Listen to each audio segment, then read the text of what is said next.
I just wanted to call in. I actually was diagnosed at the age of 17 with bipolar mood disorder. And since then, I'm 30 now. So in the last 13 years, I have graduated college. I also was holding a full-time job. And I volunteer with Stop Stigma Sacramento, which is a mental health campaign about their motto is mental illness is not what it seems.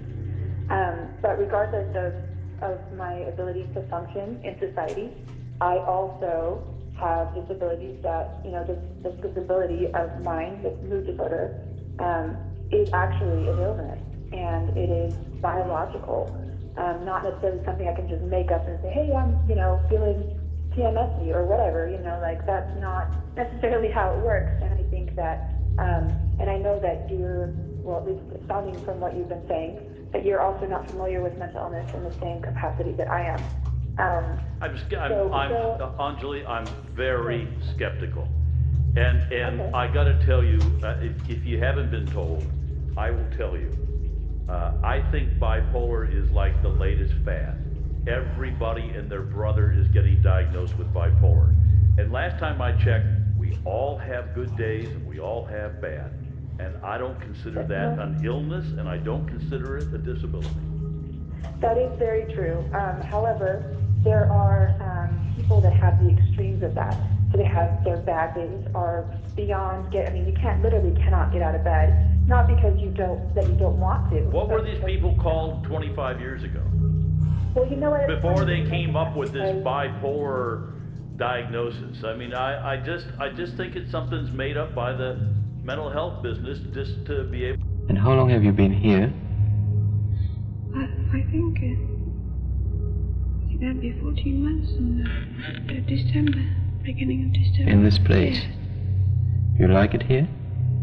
Yes, I like it when it's quiet. You like it when it's quiet? I find it too noisy, all those patients. Sometimes it's noisy here because of the other patients. Probably.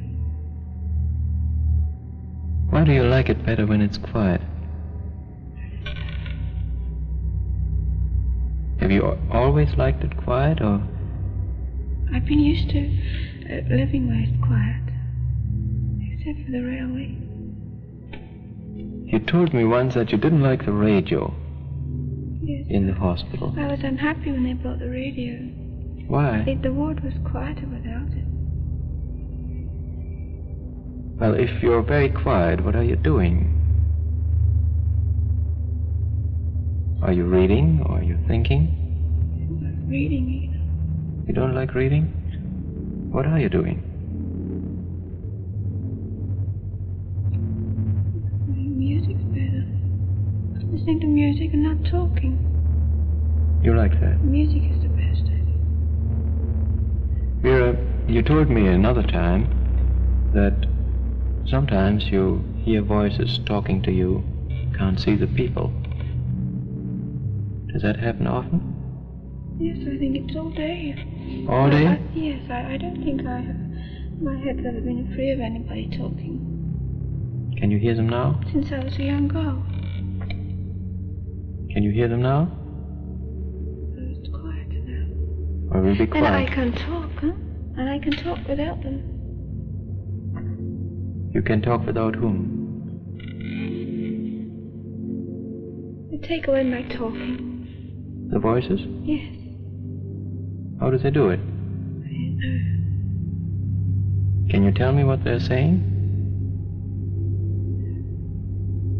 I don't pay any attention to what they say. But you understand them.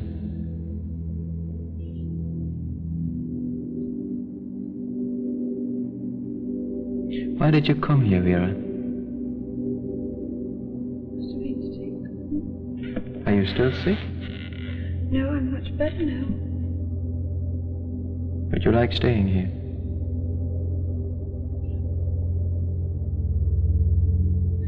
Have you seen your family lately? No, I haven't. But aren't you feeling lonesome?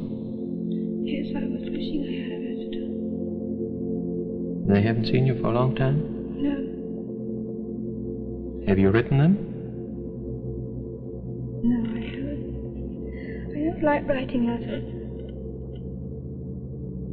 They write you? No, I didn't have any, receive any letters either. I didn't know. Think you might have a visit soon? Possibly if I'm good.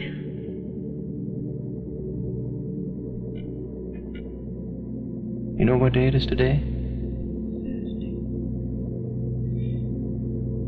You know what time it is about? That's quite right. 10 minutes past 12. Did you see the paper today? No, I haven't. Why not?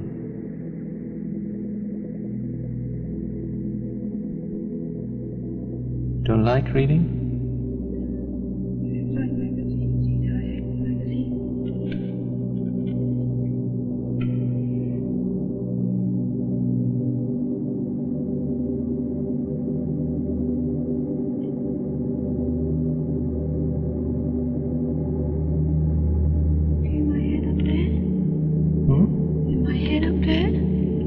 What My head head? goes up there when I'm quiet.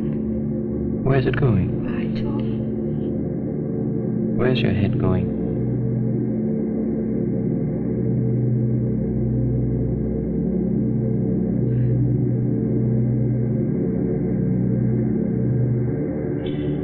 What would you like to do now, Vera? I was playing the piano. I was enjoying playing the piano for a few minutes. And afterwards, what are you going to do next year?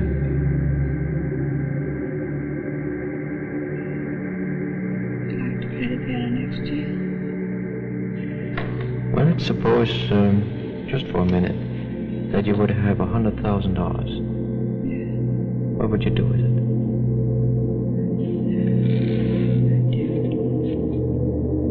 Hospital needed it. The hospital needed it? Mm-hmm. You mean you would give it to the hospital? And what would you do? Expect them to keep me up. They need you to keep you here. Because you like it here. How do you feel? Feeling better, thank you. Feeling better? Are you sleeping well? Yes, I'm feeling better now. How's your appetite? You must be feeling very lonesome, being alone so long.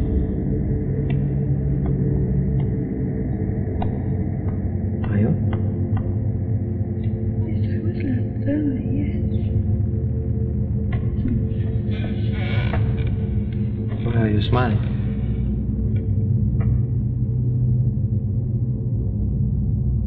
Have you any friends here? Yes, I have friends here. Are you seeing them every day? Yes, I think so. And what do you do? Do you talk to them? And when I'm allowed to, yes. You're always allowed to, you know. Oh, yes.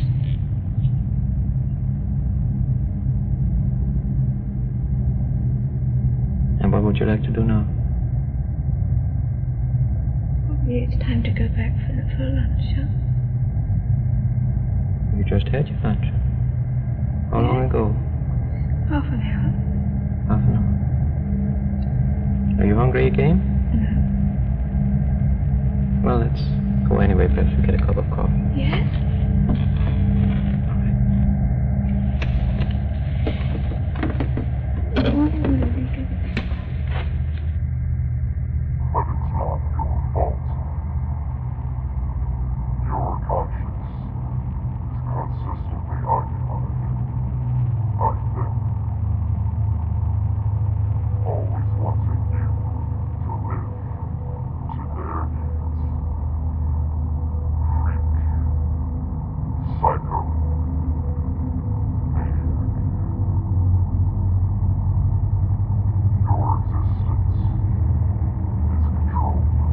Schizophrenia is not general and kind, but false self and real self.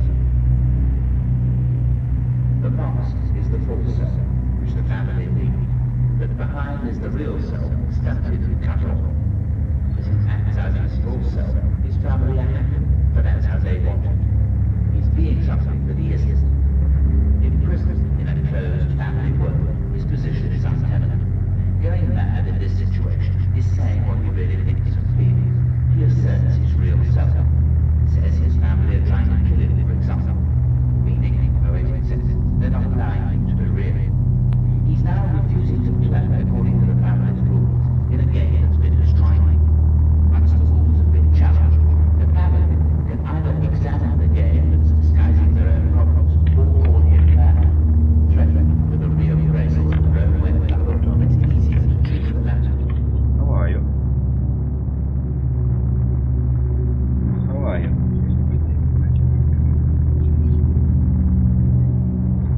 Have you had your lunch, Tommy?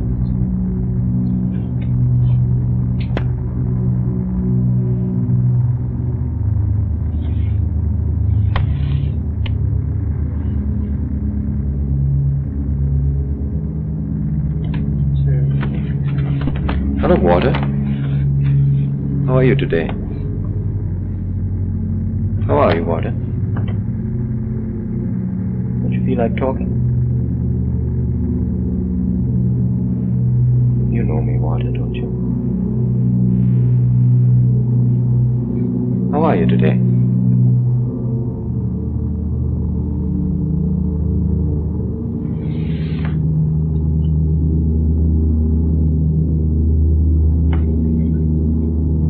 Get up, please. Turn around. Turn around the other way, please.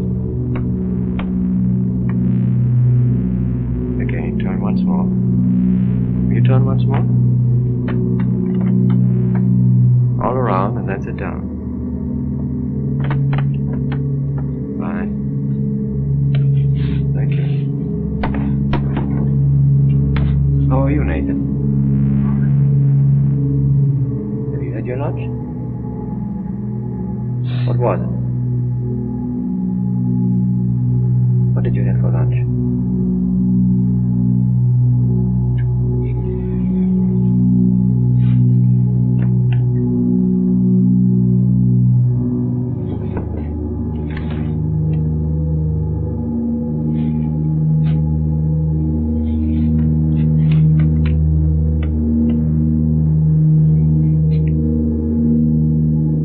Look at me. Look up at me. Look at me. Oh, Nathan, you know me. Just look at me. Let's shake hands. No, shake hands, really. Shake hands. What is so funny? What is so funny?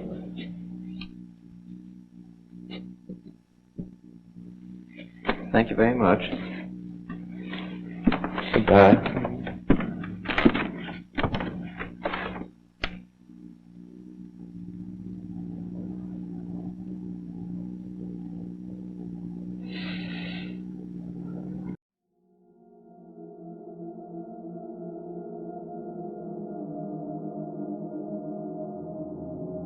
Suppress madness by drugs is to suppress the true self which needs to be developed. The real feelings of a crippled personality are now coming through in the delusions. I think we have to find the truth of delusions. The delusions are simply socially defined in a very arbitrary, very false way, I think. It's a matter of finding the truth of the delusion, not the falsity of it, not trying to cure people of it.